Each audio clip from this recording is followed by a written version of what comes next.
পূর্বের সিবিএলএম এর পর থেকে পূর্বের অংশের পর থেকে আজকে যেখান থেকে আমরা শুরু করতে চাচ্ছি সেটা হচ্ছে এভিডেন্স গ্যাদারিং মেথড।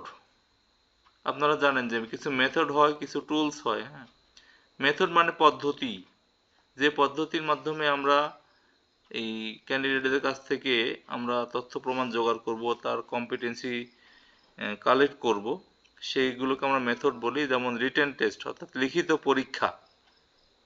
লিখিত পরীক্ষা বা রিটেন টেস্ট হচ্ছে একটা মেথড। ওরাল কোশ্চেনিং মানে মৌখিক পরীক্ষা, এটাও একটা পদ্ধতি। ডেমনস্ট্রেশন মানে ব্যবহারিক কাজ, ব্যবহারিক কাজের মাধ্যমে যাচাই বাছাই করা, এটাও পদ্ধতি।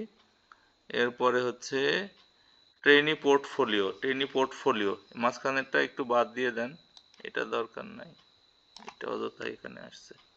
ট্রেনি পোর্টফোলিও অর্থাৎ যদি পূর্বের কোনো কাজ, পূর্বের কোনো তৈরিকৃত বস্তু, সেগুলো যাচাই বাছাই করে যদি অ্যাসেসমেন্ট গ্রহণ করা যায়, সেটাকে আমরা বলি ট্রেনি পোর্টফোলিওর মাধ্যমে অ্যাসেসমেন্ট।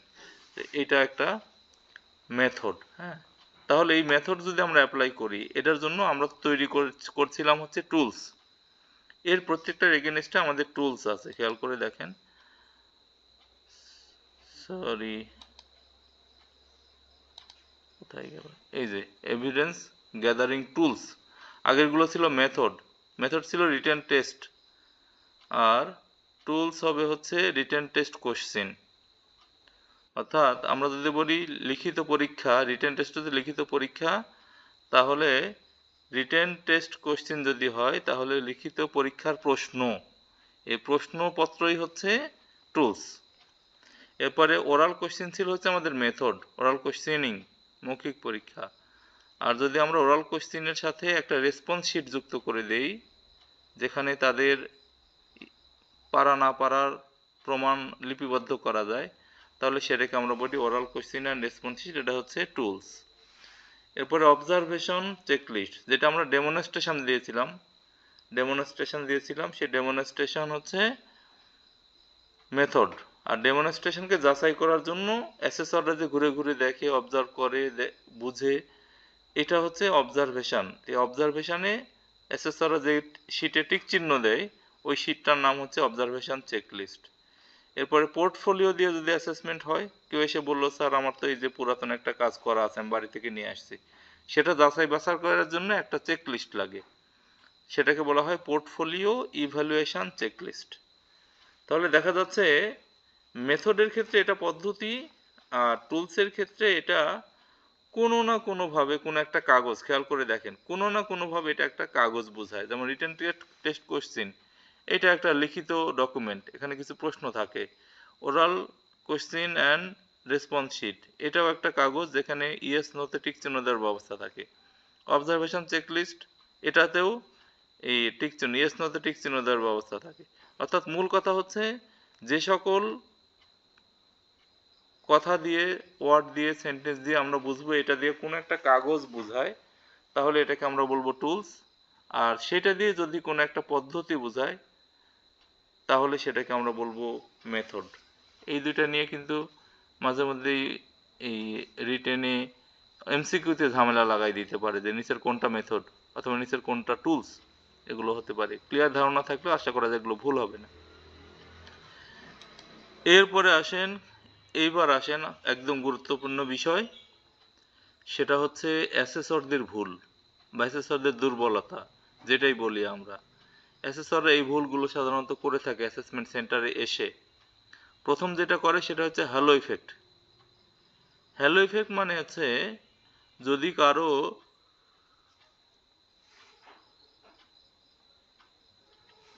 কোনো ক্যান্ডিডেট পরিচিত থাকে, অথবা কোনো ক্যান্ডিডেট যদি অনেক সুনামধারী ক্যান্ডিডেট হয়, অনেক পপুলার ব্যক্তি হয়, অথবা তার যদি কোনো গুডউইল থাকে, রেপুটেশন ভালো থাকে, এরকম থাকে অনেক সময়। দেখা গেল যে কোনো একটা প্রতিষ্ঠানে গেছে, তো সেই ল্যাবের যিনি ইনচার্জ, যিনি চিফ ইন্সট্রাক্টর, যিনি ট্রেনার, তিনি এসএসসি, তিনি ক্যান্ডিডেট।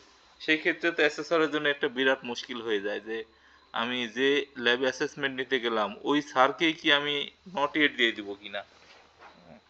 তো এই ঘটনাগুলো কিন্তু ঘটে।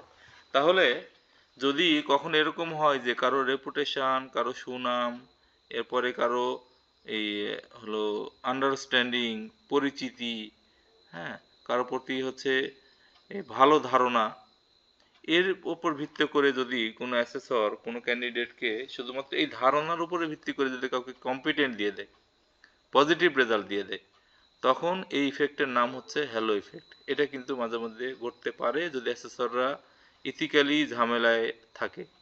তার যদি এই সততা জায়গায় ঘাটতি থাকে, তাহলে কিন্তু তিনি এই ক্যান্ডিডেট দেখলে, পরিচিত হলে, অথবা এই হলো মূল্যবান ক্যান্ডিডেট হলে, রেপুটেড ক্যান্ডিডেট হলে, অথবা যদি ওই ল্যাবের ইনস্ট্রাক্টর হয়, ইনস্টিটিউটের প্রিন্সিপাল হয়, তাহলে কিন্তু তাকে কোনো জাজমেন্ট ছাড়াই কম্পিটেন্ট দিয়ে দিতে পারে। আর অ্যাসেসর চাইলে দিলে কিন্তু সেটা কম্পিটেন্ট হয়ে যায়। তাহলে এই টাইপের ইফেক্টে যদি কম্পিটেন্ট হয় বা রেজাল্ট ভালো হয়, তখন আমরা বলবো হ্যালো ইফেক্ট। ঠিক এর যদি উল্টা হয়, যে কোনো একজন ক্যান্ডিডেটকে দেখে অ্যাসেসর মনে করলে এটা খুব দুর্বল, এটা কি ভাষা বোঝা যায় না, এটার কথা কেমন কেমন, এটা দেখতে কেমন, কাপড় চোপড় কেমন, ইত্যাদি ইত্যাদি কারণে কাউকে অ্যাসেসর এই নেগেটিভ মার্কিং করে ফেললো, তার কাজ ভালো থাকার পরেও তাকে নট ইয়েট ঘোষণা দিয়ে দিল, তাহলে এই যে ইফেক্টটা হলো শুধুমাত্র তার প্রতি এই নেগেটিভ ধারণার কারণেই, তাহলে এই ইফেক্টের নাম হচ্ছে হর্ন ইফেক্ট। তার মানে একই একই ক্যান্ডিডেট হ্যালো ইফেক্টের কারণে কম্পিটেন্ট হয়ে যেতে পারে, আবার সেম ক্যান্ডিডেট হর্ন ইফেক্টের কারণে নট ইয়েট কম্পিটেন্টও হতে পারে। এটা আমাদের অ্যাসেসর যারা আছেন তারা কিন্তু এটা করতে পারে, এটা হয়, এই ভুল হয়ে থাকে সাধারণত। সুতরাং এই বিষয়ে আমাদের একটু সতর্ক থাকতে হবে, সজাগ থাকতে হবে, যে আমি যদি কখনো অ্যাসেসর হয়ে যাই, তাহলে আমার দ্বারা যেন এই সমস্যাগুলো না হয়, যে আমি ভালো ক্যান্ডিডেট দেখলেই কম্পিটেন্ট দিয়ে দিব যাচাই বাছাই ছাড়াই, আর দুর্বল মনে হলেই তাকে নট ইয়েট দিয়ে দিব সুযোগ ছাড়াই, এটা যেন না হয়। এরপরে সমস্যা যেটা হয়, ভুল হয়, সেটা হচ্ছে ফেইলিং টু রেকর্ড। আপনারা জানেন যে আপনারা যারা অ্যাসেসমেন্টে বসেছেন, অনেকগুলো রেকর্ড সংরক্ষণ করতে হয় অ্যাসেসরকে, প্রত্যেকটা পয়েন্ট টু পয়েন্ট তার লিখিত প্রশ্নের রেকর্ড সংরক্ষণ করে, সেটা মার্কিং করে, ওরাল কোশ্চেনে যখন প্রশ্ন করে সেটা মার্ক করে, হ্যাঁ। এরপরে হচ্ছে এই অবজারভেশন চেকলিস্ট, যেটা প্র্যাকটিক্যালের সময় এটা সবচাইতে বড় শিট, এখানে অনেকগুলো টিক চিহ্নের ব্যাপার থাকে। এইগুলো অ্যাসেসর যখন রেকর্ড করে তখন অনেক সময় ভুলভাল করে ফেলে, যে যে ক্যান্ডিডেট কাজটা পেরেছে তার বেলায় দেখা যায় নোতে টিক চিহ্ন দিয়ে বসে আছে, আর যে কাজটা পারেনি তাকে সব ইয়েসে টিক চিহ্ন দিয়ে তাকে কম্পিটেন্ট করে দিয়েছে। এরকম হয়, অনেক সময় ভুল হয়, অ্যাসেসর একজনেরটা দেখে আরেকজনকে মার্কিং করে, শিট ভুলভাল হলে এরকম হতে পারে। এই জন্য এগুলোর সাথে সতর্ক হওয়া উচিত, যে আমি যেন যার মার্কিং তারটাতেই করি, উল্টাপাল্টা যেন না হয়। আরেকটা ভুল কি হয়, সেটা হয় হচ্ছে ফেইলিং টু অবজার্ভ। অর্থাৎ আপনি যে কাজটা করছেন, অ্যাসেসর যদি এটা ঠিক মতো দেখতে বুঝতে না পারে যে আপনি কিভাবে করছেন, তিনি যদি বোঝার ক্ষেত্রে দুর্বলতা থাকে, তিনি যদি ঠিকঠাক সময় দিয়ে জায়গায় না আসেন কাজটা দেখার জন্য, তাহলেও কিন্তু এই রেজাল্টটা ঠিকঠাক হবে না। তো সেই ক্ষেত্রে অ্যাসেসররা যদি একটু পরিশ্রম না করে, অবজার্ভ না করে, না দেখে, অনেক সময় এরকম হয় যে একজন বললো যে স্যার আমার জবটা তো হয়ে গেছে, অ্যাসেসর টেবিলে দাঁড়িয়ে থেকে, টেবিলে বসে থেকে তিনি অন্য কাজ করছেন, তিনি বললেন ঠিক আছে বন্ধ করে দেন, এদিকে আসেন। এই ঘটনা কিন্তু কখনো কখনো ঘটে। তো তার জবটা তখন দেখা গেলো যে হয়েছে, তাও তিনি কম্পিটেন্ট, যদি না হয়ে থাকে তাও তিনি কম্পিটেন্ট হয়ে যাবেন। তাহলে এই ঘটনাগুলো ঘটতে দেওয়া যাবে না। যার জব তার কাছে যেই জাজমেন্ট করতে হবে, বিচার বিবেচনা করতে হবে। আরেকটা সমস্যা হয়, সেটা হচ্ছে মার্কিং ডাউন দ্য মিডল। এটা হচ্ছে দূরবর্তী অ্যাসেসর যারা আসেন, দূর থেকে একটু তাড়াতাড়ি চলে যাইতে চান, তারা তাড়াতাড়ি শেষ করতে চান। হ্যাঁ, এখন তাড়াতাড়ি শেষ করতে চাইলে তো জবটাকে তাড়াতাড়ি শেষ করতে হবে। এখন যদি আপনি ইআইএম এর অ্যাসেসমেন্ট নিতে যান, তো জবটা হচ্ছে 4.5 ঘন্টা। তো 9টায় শুরু করলে 9:30টায় রিটেন শুরু, 10:30টায় রিটেন শেষ, 11টায় জব শুরু। তার মানে অটোমেটিক্যালি 4.5 ঘন্টা হলে 1 ঘন্টা ব্রেক সহ 5.5 ঘন্টা। তার মানে আপনাকে 4:30টা 5টা এমনি বেজে যাবে। এরপরে আপনি জাজমেন্ট করবেন, দেখে শুনে করতে আরও 1 ঘন্টা, রেজাল্ট করতে 1 ঘন্টা, এভাবে করে সন্ধ্যা পার হয়ে যেতে পারে। তো এই ক্ষেত্রে অ্যাসেসর অনেক সময় যেটা করে, যে কারো কিছু একটা অংশ দেখেই বলে ঠিক আছে আর করা লাগবে না, আমি বুঝতে পেরেছি। এই বুঝতে পেরেছি মানে অর্ধেক কাজ দেখেই তাকে বললো ঠিক আছে আপনি বন্ধ করেন, আমি এটুক দেখেই জাজমেন্ট করে দিচ্ছি, অর্ধেক কাজ দেখে বা আংশিক দেখেই তার রেজাল্টটা তিনি তৈরি করে ফেললেন। এটার কারণে দেখা যাচ্ছে যে সেই ছেলেটা বাকি অর্ধেক কাজ হতে পারে না, এরকমও হতে পারে। অথবা এরকমও হতে পারে যে তিনি এই অর্ধেক সময়ে অর্ধেক কাজ করতে পারেননি, কিন্তু বাকি অর্ধেক সময়ে কিন্তু অর্ধেকের বেশি কাজ করে তিনি কভার করে দিতে পারেন, শেষে একটু দ্রুত করলেন, কিন্তু সেই সুযোগটা তো তাকে দেওয়া হলো না। অর্ধেক সময় তাকে মার্ক করে ফেলা হলো বা মাঝামাঝি পথে মার্ক করে ফেলা হলো, তাহলেও কিন্তু সঠিক মার্কিং বা সঠিক রেজাল্ট আসার সম্ভাবনা কমে যায়। এই ভুলটাও হয়। আর একটা হয় কি, ওভারলুকিং চিটিং। অনেক সময় অ্যাসেসমেন্ট সেন্টারে লিখিত হোক বা ডেমনস্ট্রেশনে হোক, সেই ক্ষেত্রে কিন্তু অনেক সময় দেখা যায় যে একজনের কাজ আরেকজন করে দিতে পারে। হ্যাঁ, তো সেই ক্ষেত্রে যদি অ্যাসেসর এটা দেখতে ভুল করেন, তিনি কাজ করছেন, এই ফাঁকে আরেকজন ডুবলি করে আরেকজনের কাজটা করে দিল, তাহলে এই যে আরেকজনের কাজ করে দিল, সেই করা কাজ জমা দিয়েই তিনি কম্পিটেন্ট হয়ে গেলেন, তো এটা তো হলো না। তাহলে এইভাবে করে আরেকজনের কাজ যদি কম্পিটেন্ট হয়, তাহলে রেজাল্ট ঠিকঠাক হলো না। তাহলে এই ওভারলুকিং চিটিং যখন অ্যাসেসররা করে, যে সে এই অন্যজনের কাজ করে দিচ্ছে, অন্যজনেরটা লিখে দিচ্ছে, এটা যদি অ্যাসেসর না দেখতে চায়, ওভারলুক করে, এড়িয়ে যায়, তখনও কিন্তু রেজাল্ট ঠিকঠাক হয় না, ভুলভাল হয়। তো এই সমস্ত ভুল কিন্তু অ্যাসেসররা সাধারণত অ্যাসেসমেন্ট সেন্টারে করে থাকেন।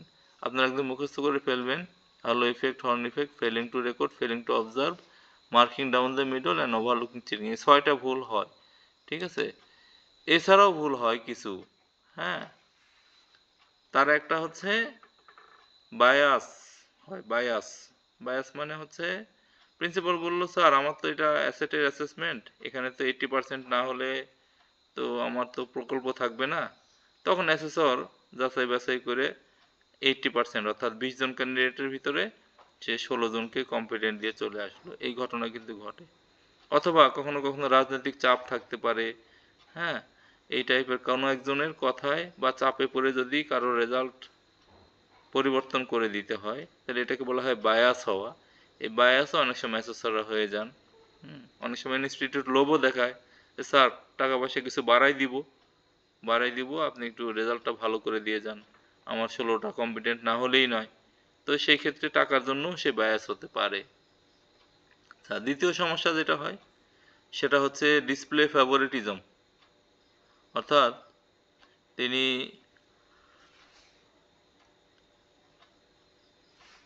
কাউকে বা কোনো ক্যান্ডিডেটকে একটু ফেভার করলেন, বুঝালেন যে আমি আছি, আমি থাকতে আপনার রেজাল্ট খারাপ হবে না, আমি আপনাকে ব্যবস্থা করে দিব, আপনাকে কম্পিটেন্ট করে দিব, সমস্যা নেই, আপনি থাকেন। এই এটা কিন্তু অনেক অ্যাসেসর দেখাতে পারেন। অনেক সময় এই ঘটনা বেশি ঘটে কোথায়, যদি আমরা কোনো পরিচিত সেন্টারে যদি অ্যাসেসমেন্টে যাই, সেই ক্ষেত্রে ওই স্যারেরা আগেই বলে, আরে আমার পরিচিত অ্যাসেসর, কোনো সমস্যা হবে না। হ্যাঁ, তো এই যে ব্যাপারটা, যে পরিচিত অ্যাসেসর, উনি সব কম্পিটেন্ট দিয়ে যাবেন, এটা একটা অ্যাসেসমেন্টের জন্য বাজে প্র্যাকটিস। এরপরে আছে বি প্রি প্রি জুডিসড। মানে এটা জুডিস মানে জুডিসেকশন মানে কি, বিচার করা, জাজমেন্ট করা। অর্থাৎ অনেক সময় আমরা এরকম দেখি যে অ্যাসেসর আগে থেকেই প্ল্যান করে আসছেন যে আজকের এই অ্যাসেসমেন্টে আমি 5 জনের বেশি কম্পিটেন্ট দিব না। এরকম অনেক সময় অ্যাসেসররা ভেবে সেবে আসেন। হ্যাঁ, যে আমি, অথবা কোন অ্যাসেসর এসে বললেন যে আমি সব ঠিক আছে, কিন্তু এই ছেলেটাকে আমি কম্পিটেন্ট দেব না। এরকম যদি মনে মনে ভেবে থাকেন, যে এই যে আগে যে ডিসিশন নিয়ে থাকলেন কাজ শুরু করার আগেই, অ্যাসেসমেন্ট হওয়ার আগেই, তাহলে এটাও অ্যাসেসমেন্টে একটা ইফেক্ট তৈরি হয়। তাহলে এই ধরনের ঘটনাও ঘটানো যাবে না, এটা অ্যাসেসরদের দোষ।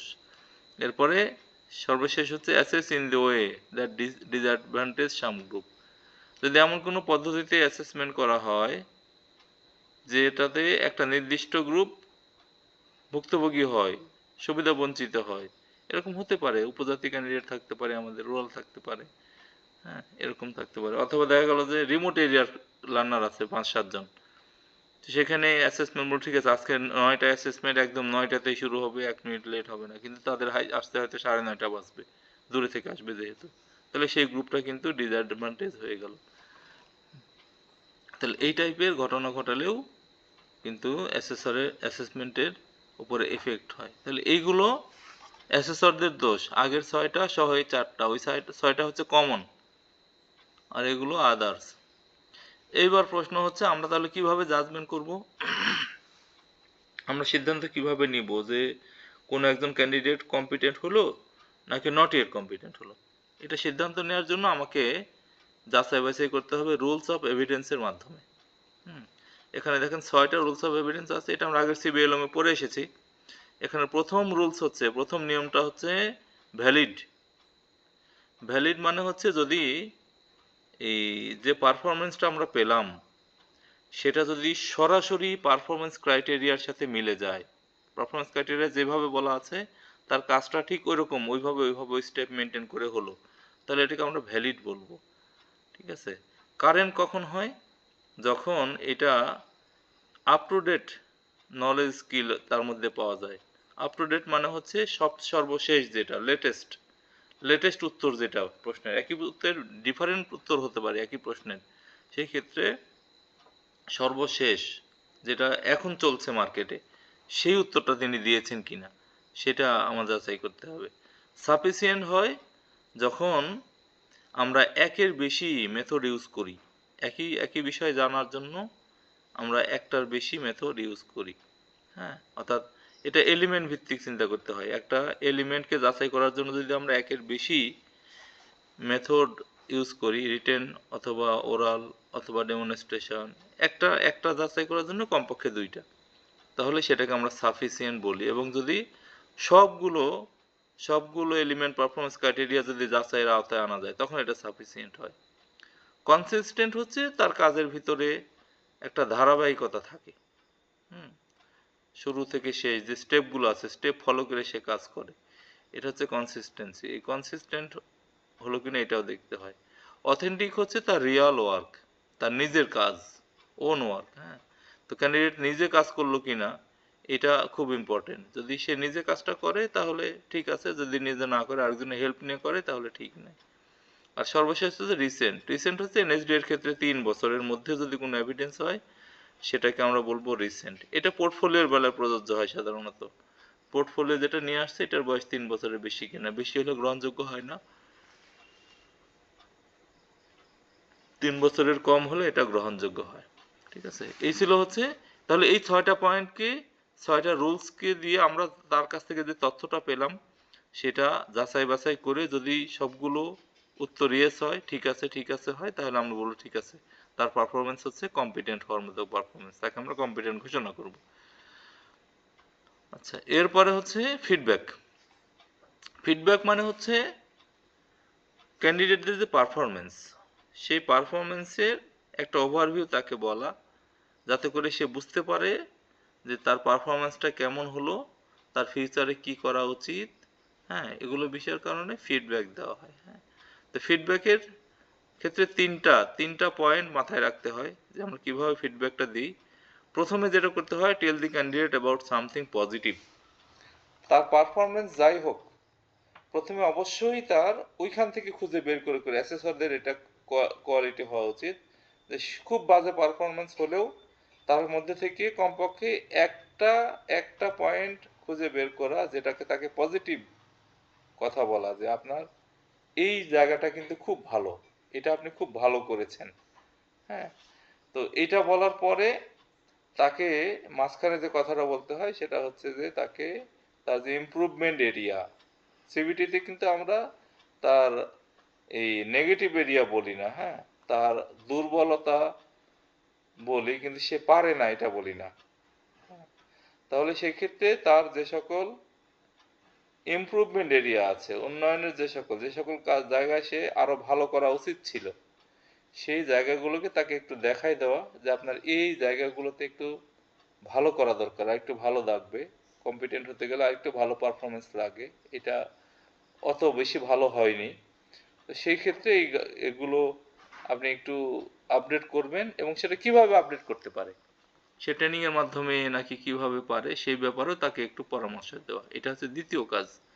শেষ কাজ হচ্ছে তাকে একটু সাহস জুগিয়ে, তাকে একটু এনকারেজ করে শেষ করা যে ঠিক আছে আপনি যদি লেগে থাকেন আপনি কিন্তু পারবেন, আপনি এরপরে অ্যাসেসমেন্টে বসলেই আপনি কম্পিটেন্ট হবেন।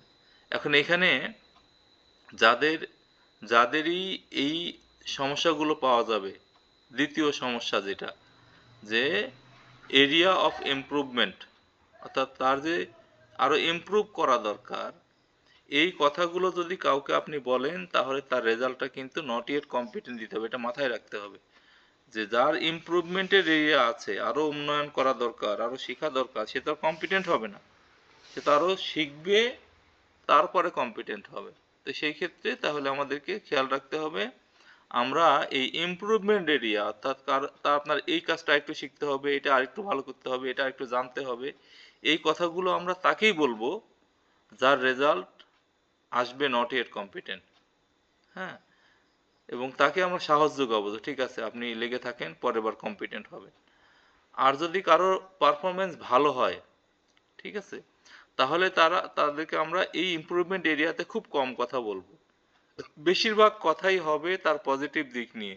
যে হতে পারে যে আপনি তো রিটেনে কত ভালো লিখেছেন, এই প্রশ্নটা খুব সুন্দর উত্তর হয়েছে, এরপরে আপনার ডেমনস্ট্রেশন, জব 1 ভালো করেছেন, জব 2-তে এরকম অবস্থা, 3-তে এরকম অবস্থা, 4-এ এমন অবস্থা।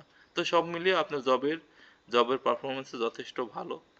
হ্যাঁ, তো এই সবগুলো আমরা তাকে ভালো ভালো ভালো বলবো, এবং শেষে তাকে যেটা দিয়ে উৎসাহ দিব সেটা হচ্ছে যে আপনি যদি লেগে থাকেন তাহলে আপনি এর পরের লেভেলও করতে পারবেন, আপনি সিবিটিএ 4 করতে পারবেন, আপনি ট্রেনার হতে পারবেন, জব মার্কেটে এটার খুব চাহিদা আছে, সুতরাং আপনি ফিউচারে এগিয়ে যাবেন এটা আশা করছি।